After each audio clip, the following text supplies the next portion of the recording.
amigos, esta calha está no vídeo conforme card acima. E você que está na dúvida em colocar uma corrente, um tubo de PVC ou metal na saída da água da calha?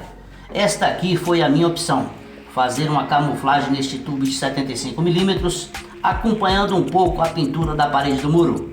Veja as imagens de como foi feita a camuflagem.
Então, amigo, se gostou, se inscreva no canal, dê um soco no like, comente, compartilhem.